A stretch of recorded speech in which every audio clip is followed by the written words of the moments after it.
Hello everyone, this is the blonde girl in Korea, aka SABA. 안녕하세요. 금발머리의 백인 여자, 헝가리에서 온 금백녀 샤바입니다. This is my new background and I didn't have time to iron it, so please don't look at it. I will get it done by next time. Nowadays, I've been thinking a lot about my skills and what I can do well, and other than my bunch of different types of hobbies, I realized it's actually solving problems and giving out advice on how to have better outcomes for different situations. I've done this a lot for my friends before and they were pretty successful, so I decided to do this series where I receive your problems, concerns, or situations you don't know what to do in, and I try to figure out what would be the best thing to do. I am really good at identifying problems, so usually I use this to give out advice on relationships, mental health, personal improvements, and just basic life-related questions. I don't know how long this series will go or if this is going to be something I actually continue, but I really wanted to give it a try because, well, in real life, my advices work really good. Obviously, without knowing the complete backstory of every problem you guys send in, I might not be able to give like 100% perfect answer, but I will try to be as thorough as possible. Disclaimer: I am in no means of any type of psychologist, therapist, or life coach. I'm just an INTP girl with analytic thinking trying to help you guys with whatever I can, thinking about all the possibilities and the possibly best option or solution for you. So if you have very serious concerns, dangerous or even life-threatening situations, please contact professionals. Thank you. So let's get to the first message I received. Hi, I really want to have a girlfriend, but I cannot approach girls because I am afraid of being rejected. I was rejected twice. First time, I think it was too late, I guess, for confessing. Second time, I texted her how much I liked her and asked to be her boyfriend, then got rejected. We were friends for 1 year. We were good friends, we texted a lot, and we were in good terms with each other. One more thing is that sometimes girls speak to me well, but when I start to show interest in them, they stop showing interest in me. I feel like I am being tested. This is a very wide topic because I don't know how this person acts in real life. My advice might not be completely accurate, but still I will try to get the most out of this problem for the benefit of you. The first thing I'm going to address is why you want a girlfriend.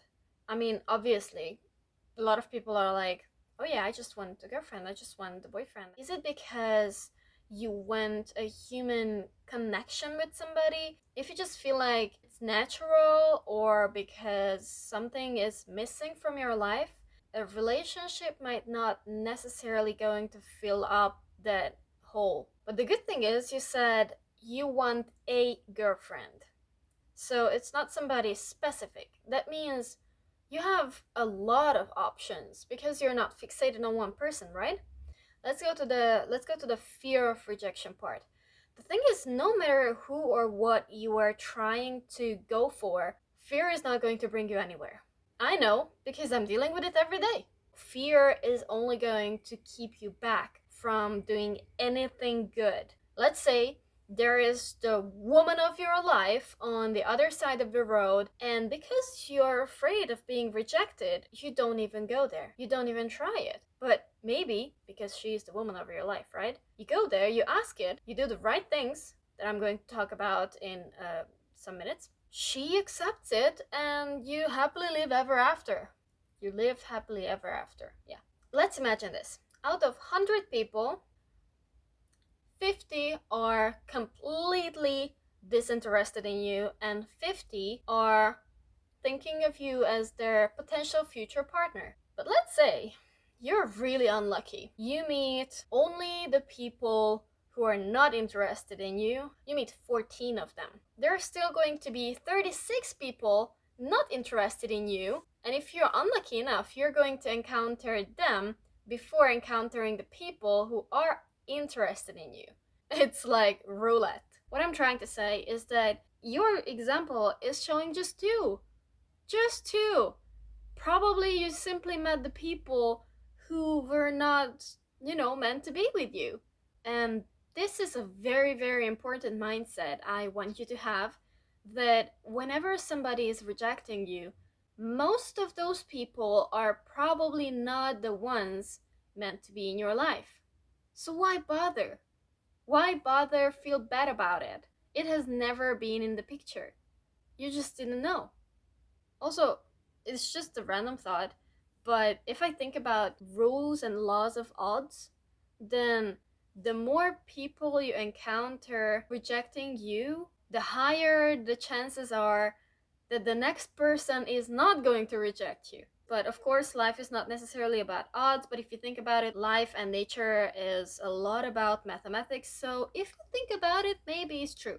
Anyways, just because people rejected you does not mean that the next person will as well. Try to emotionally distance yourself from this hurt, from this rejection that you received before, because it might keep you away from your future happiness. Also, moving a little bit forward, think about your intentions. Like, do you want a serious relationship? Do you want just something, I don't know, casual, or you are not planning forward? It's really good to know. Really good to know what you are starting with. Serious relationships can come out of casual things, of course. Of course. What started out as a serious relationship went into something casual and then ended. Can happen as well. But this is also very important for another reason. You might not want to give off the wrong image when approaching someone. With that in mind, let me go forward to the part when you say, one more thing is that sometimes girls speak to me well, but when I start to show interest in them, they stop showing interest in me. Of course, I am not them, so I might not know it completely. But I think you both are talking because you both get something out of it that you want. Okay, this is the friends and this is like relationship. When one person changes this is not what I want. Now I want, I don't know, relationship. So you went here and you are waiting for their answer, right? But they are like instead, ooh. I guess you guys want different things. You want a relationship, this person probably doesn't want a relationship. Otherwise they would have, went up to the same part. There is a gap here. Like, this is awkward. This is not comfortable. Why would people stay in an uncomfortable situation, especially if they don't really know how to deal with it? Well, they rather just escape. I don't know for sure, but I think this is what happened. They were interested in you, and either just as a friend, or they had different plans in mind with you. For sure, I know that if you're trying to be friendly with somebody from the very beginning and then change your intentions to something more, let's say, romantic, especially if this is after a short period, it can feel like the person was deceived, fooled, because what they expected from you is a friendship. They opened themselves up to you, thinking they can trust you because you are their friend. It can feel like, oh, maybe you didn't even try to be my friend, just wanted to get closer to me this way so you can have me as your girlfriend. What the hell? Excuse me? Even if this is not the case, this is what most people will think. Most of the time, it doesn't matter how you will try to explain it, it's just no. Because they already put you in the friend category. I would say friend zone, but no, it's like if you start out as friends, there is no such as friend zone. You are friends then. Done. Of course, I'm not saying that feelings cannot, grow in the meantime. Anyways, if you're trying to approach somebody with the intentions of getting them possibly as your future partner, I would recommend you start off like that. You don't have to go there like, with a pickup line. I'm just saying that don't try to be too friend-like either if you're trying to be more than friends. Let them guess. Like, feels like he's flirting with me, but he's so friendly, but he's also flirting with me. Don't make them think that, oh yeah, he's just trying to become my friend. Cool, nice. But at the same time, don't try to make them think, oh yeah, he just wants my booty. Yeah, cool, nice. You see the difference, right? I mean, I think you obviously do, but check in. And then here comes when some mystery works with one person and the mystery does not really work with the other people. This is something that you have to figure out by yourself, and this is why it's so important to go out there. I mean, not now because of Corona, but like to go and experience it out for yourself, because you might never know what part of you or what part of your behavior clicks with the other people. Some are very lucky and they intuitively know what's perfect and what's going to work, but the others are going by the rule of practice makes perfect. Of course, I hope I don't have to mention that you shouldn't practice on people you're not interested in. Don't try to, appeal to somebody and then afterwards be like, yeah, that was a good practice, cool, bye. I don't think you would do it, just saying it in case. We were friends for 1 year. We were good friends. We texted a lot, and we were in good terms with each other. From friends to actual relationship, it's a very, very hard topic, especially because there is a trust that friends have. And when one confesses that, well, they are not exactly thinking they're just friends because now they think about the other as a love interest, then this trust is broken. Like, since when? Or why didn't I know? Why didn't you tell me? What's going on? Why didn't I see the clues? And it can make people feel very, very embarrassed. Nah, it's just unless you see signs that they are also fine with being a little bit more than friends or a lot more than friends. Try, softly get to know if there is any sign, because they might not show it by themselves. Jokingly flirting or saying some kind of things, those can have different meanings, and try to see their reactions, try to see how they respond to it, because if it's, very just friendly, then it means leave it. You don't want to ruin the friendship. It can get really awkward after a confession like this, because the moment the other person realizes that you see them more than as a friend, even if they try, it's going to feel really weird. Like, oh, I don't want to give off the wrong sign.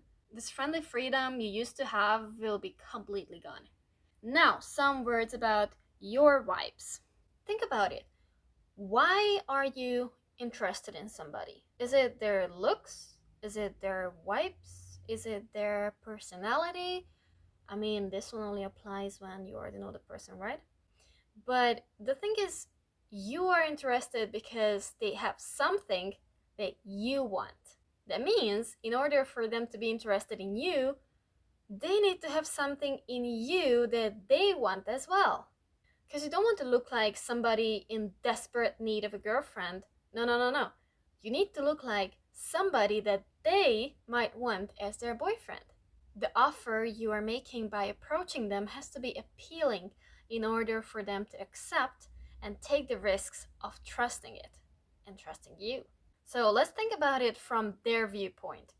This example is going to be a little bit weird, but just think about it, okay? And follow me. Let's say you are selling apples. So you're going house by house selling apples. And here in this example, the apples are the possibilities of you being their girlfriend. They might want apples, they might not want apples. You don't know, right? Because you need to go there, you need to knock on the door, and you need to see how they are. If they really wanted an apple, maybe they have already gone to the store, right? Because the store has apples. Here I'm referring to people, outside bars or places where they can get to know other people. But let's say they didn't, or even if they went, the apples were not satisfying and they just went home and they are there. But you are there and you're selling apples. They don't have to go to the store, they don't have to look around. The apples are coming to them. But at the same time, they cannot take their own time and just view the apples one by one and considering all their different options, because there is a seller who's waiting for their answer. When you walk into a shop and there is somebody already trying to assist you, like, let me tell you, this is the perfect hand cream, and oh yeah, you want to try? I would just put a little bit on your hands and something, and you're like, hey, I'm just here to look at cotton pads, okay? Just, and you don't want to be rude, or maybe you just lose it and you're like, please go to hell. I will call you when I need you, okay? Thank you, bye. But people usually, they feel pressured. And because of this pressure, they don't feel comfortable. So you're already starting out with a disadvantage of them feeling uncomfortable because there's an offer being made to them and not them trying to look for the offer. The other reason for this is that why should I trust you more than the store? What is so good about your offer that I should even consider it? And this is where you need to think about. What is the thing that your apples can offer that the apples at the store cannot? Are they shinier? Are they more colorful? Are they more tasty? Are they cheaper? Or what? What's the catch? What's the hook? And this is also something that they might think about too. Like, okay, maybe they are less expensive. Cool. But is it worth it? Why is it less expensive? Is it like something problem inside or something? They might not know. They have to trust you in order to be their customers, right? So I suggest you improve your apple's conditions, vibes, look, personality, etc., before trying to make an offer. And by slowly improving these conditions, you have way better chances to get customers, or in other names, get somebody to be your future potential girlfriend. It's mainly luck, and I like to think about it as fate too. But I can guarantee you that if you try to improve these ways of the condition of your apples, aka your qualities as a potential boyfriend for them, it's going to give you way better odds at getting a girlfriend in the future. Still, obviously, there will be people who are not interested in apples no matter what you try, no matter how you try. Because, I don't know, they just don't like apples. I don't know, maybe they like orange. Who knows? You cannot do anything about it. Don't worry and try your best to improve every time you get rejected. If you get rejected by something new you tried, you're like, okay, this didn't really work for this person. I might keep it in my bag, but at the same time, I will try something else for the next. By this, slowly, you can build up your own way of approaching people that works for you and that seems like working for them as well. Roughly, this is what I can think of. To sum it up, fear will never do good for you unless it's a life-threatening situation where you have to escape. Give rejection less importance. It's just trial and error. And 3, try to improve your qualities and your conditions the best you can have to bring up your odds of getting a girlfriend. And 4, don't confess to your friends without seeing signs.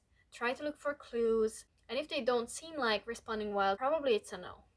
I really hope that this helped at least a tiny little bit to the writer of this problem, and possibly to you guys who are watching this and dealing maybe the same problems.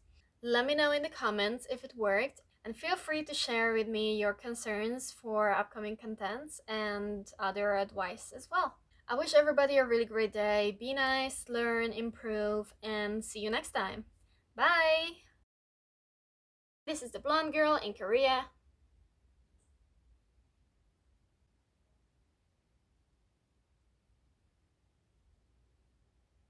Nah, forget it. It's not easier. Nah, no. It's not. Phew.